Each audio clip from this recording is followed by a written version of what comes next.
Hey guys, my name is Kyle Barbary. Welcome to my channel, and this video is how to save money in 2022. First, we're going to start off with bulk shopping. With bulk shopping, you can basically lock in cheaper prices today to beat future price increases. We're currently in a time with really high inflation, and over the last year, I've noticed the things that I paid for last year have definitely gone up in a lot higher of a price today. When you buy bulk pricing too, you ultimately are paying for a cheaper unit price as opposed to when you're buying something at Winn-Dixie or when you're buying something at Walmart and you're buying a smaller quantity. If you need only a small quantity, it works out. But if you know you're going to use it, for instance, Logan and I bulk buy toothpaste, we bulk buy conditioner and shampoo, things of that nature, the things that we know we're going to use. Only get the essentials. Very important. Number 2 is don't impulse buy. Basically, this is a muscle that needs to be trained. It needs to be trained so you ultimately can develop the power to make the choice on when and how you're going to use that money, and that, you know, you are using that money and making this sacrifice saying, I am spending this because I am going to get an experience out of it. All of this saving money idea is supposed to still create a level of security and comfort. It's not supposed to get to a level of frugality to where you are sacrificing your mental health and therefore feeling like you can't do anything in life. I still believe that you need to have good experiences, and these are the ways to save money in order to, shift things, shift energy, shift finances to do the things that you enjoy and experience things that you do enjoy. So basically by that is just trying to harness deeper discipline. Easier said than done, I totally understand, but this will save you thousands over the lifetime of your finances, of your financial journey. 3 is going to be eliminate waste. I am a firm believer in eating your leftovers. That is a very easy way to save some money as opposed to constantly making a dinner every single night, never getting to the leftovers, throwing it out. If you do end up, if you're not a leftover person, I can't understand that. Logan and I, actually, we garden as well.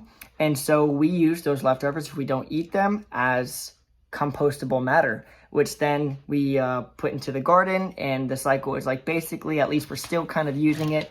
And if anything, maybe try to limit your waste, particularly if you're someone who doesn't like leftovers. Just try to see if you can dial in on exactly how much you need, or you and whoever else needs to be satisfied and be just okay for that dinner, and just try not to have as much waste.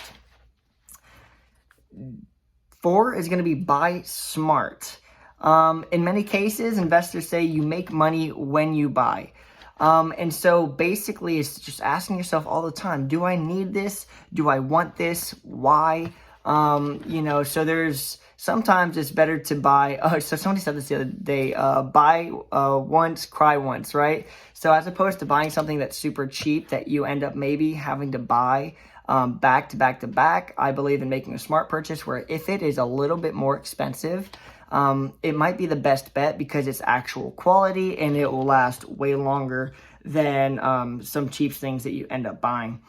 But I also believe that maybe developing a frugal or minimal or intentional maximal mindset. There's a few movies on that which I definitely recommend. Can't think of them off the top of my head. I know one of them were definitely on Netflix, and it was a really cool movie that I enjoyed.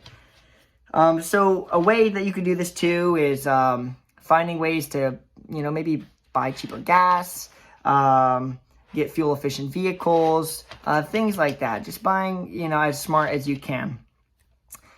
5 is going to be reuse and repurpose. This kind of goes into the idea with, limit and eliminating the waste, because with the idea of using that waste and not just throwing it away, but using that waste to put it into compost and compost that matter to then get very nutritious soil that you don't have to then go to Home Depot and buy this Miracle Grow that's actually pretty expensive too. You're kind of now creating your own dirt. It's a way to help you save some money. I got another example right here somewhere.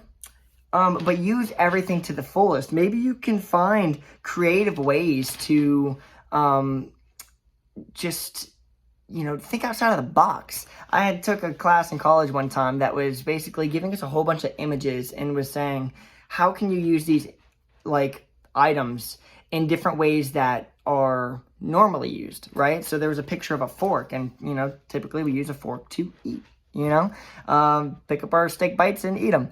But the idea, somebody said, there was an example of using it as a comb, right? Like if it was, like you could do that. Not necessarily saying you would or should, but you could. And that is just the idea of thinking outside of the box and how you can use things.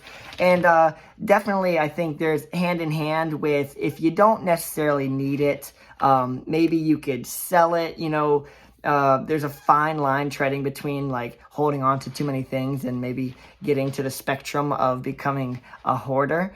But if you don't necessarily need it on hand, I would say like on a, and you can also put it in like your attic. I mean, I got a lot. An attic is basically like a time capsule. I've got plenty of things in my attic that don't necessarily need, but I do see that I could use it at some point.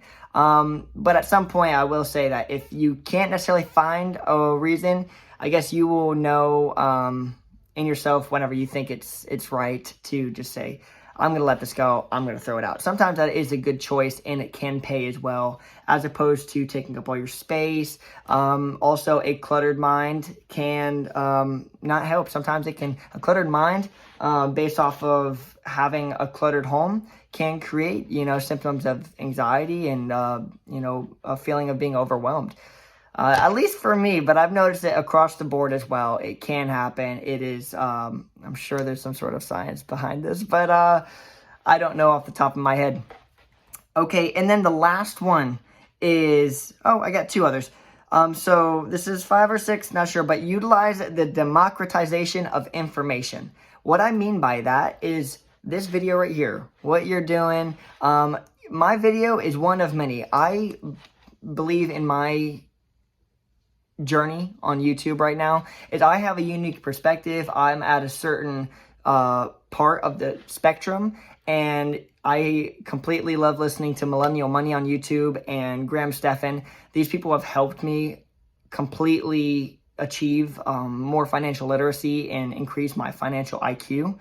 And that we have this information at our hands, and not only is it just at our hands, like it's audible, it's visual, it's not just in a book, like I'm a highly auditory learning individual, and I love Audible, and I love YouTube videos, I love podcasts, and we have all of that nowadays. I do discipline myself to read books, and I think there's a lot of great knowledge in books. But we have so much nowadays. Now the only issue would to say, like, to sift through the things that we actually need to learn, and then maybe try to not get too caught up with the leisure, right? And then this is maybe that discipline building too, where maybe we're, still focusing in on dialing in some of these skill sets to learn to actually bring up our financial IQ, because it is very easy to see like maybe a intriguing fishing video on YouTube, and I'm like, do I want to keep listening to this, or do I want to watch the fishing video, but that's where maybe a good schedule, good routine, that is something that I've noticed has really helped me. Just make sure I'm getting it done, crossing it off the list, and I feel achieve a feeling of accomplishment at the end of the day, that I'm like, I got this done. I feel like I've learned, and I took in information, and Rome wasn't built in a day. So at least do a little bit your daily routine of success to get you to a place that you'll be confident and feeling good later on down the road. The last one, this is the last one, I promise, is do it yourself. To be absolutely honest, when I first became a homeowner, I was not the most mechanically apt or like hands-on individual. I really was not. I would get overwhelmed by it. I didn't know how to do it. I didn't, necessarily want to know. I didn't want to mess up. And all these things, all these feelings and thoughts kind of created this level of like just call somebody. But then if you look at the rates nowadays, I mean, Oh, and I do also believe that everybody has their own profession to a point, to an extent. I do feel like it is my individual diligence to make sure that I at least am familiar, so I'm not getting bamboozled, and unfortunately that can happen where people would take you for granted or take advantage of you. But I do believe that each professional has their job. But if something's broken and you can at least give a try and get an idea of what's going on and see if it could be a simple fix. I mean, the times that I've actually fixed some of these things around my house for pennies on the dollar. I mean, so cheap compared to what I was going to pay if I came somebody out. Because on the service call, on strictly a service call nowadays, even now with 2022, as high as inflation is, just the service call and now a new gas fee because of gas prices. Oh my gosh, it will pay you. It will save you money to at least just take a second, try to look at it and see if you could fix it yourself. But that is all that I have. This was how to save money, especially in 2022, on my channel. Thank you so very much for watching and have a wonderful day. Bye-bye.